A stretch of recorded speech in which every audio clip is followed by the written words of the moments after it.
السلام علیکم میرے دوستو، میں آپ کے لیے ایک اور اہم ویڈیو لے کر آیا ہوں جس میں آپ کو یہ بیان کروں گا کہ محشر کا دن کن کے لیے بڑا ہوگا اور کن کے لیے چھوٹا ہوگا۔ لیکن ویڈیو بیان کرنے سے پہلے ہماری آپ سے یہ گزارش ہوگی کہ آپ ہمارے چینل کو ضرور سبسکرائب کر لیں تاکہ آنے والی ہر اہم ویڈیو آپ تک پہنچتی رہے۔ محشر کا دن عام دنیا کے دنوں کی طرح نہیں ہوگا، بلکہ دنیا کے دنوں کے اعتبار سے اس کی مقدار 50,000 سال کے برابر ہوگی، جیسا کہ قرآن کریم میں سورۃ المعارج میں ارشاد فرمایا گیا ہے اور اسی طرح بہت سی حدیثوں میں بھی بیان کیا گیا ہے۔ اس طوالت کی وجہ سے کافروں اور بدعملوں کا حال خراب سے خراب تر ہو جائے گا۔ وہ دن کاٹے نہیں کٹے گا، لیکن اللہ تبارک و تعالی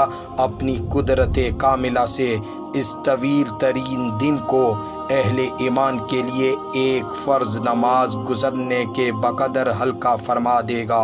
مسند احمد میں روایت ہے کہ حضرت صلی اللہ علیہ وسلم نے ارشاد فرمایا کہ محشر میں وقوف کا زمانہ مومن پر اتنا مختصر کر دیا جائے گا جیسا کہ ایک فرض نماز کا وقت ہوتا ہے۔ اور اسی طرح طبرانی کی ایک روایت میں ہے کہ قیامت کا دن مومن کے لیے دنیا کے ایک دن کی چھوٹی سے چھوٹی ایک ساعت کے بقدر ہو جائے گا، یعنی صلحاء مومنین اس دن اتنی عافیت سے ہوں گے کہ انہیں وقت گزرنے کا پتہ ہی نہ چلے گا۔ اللہ تعالی ہم سب کو میدان محشر میں ایسی ہی عافیت عطا فرمائے۔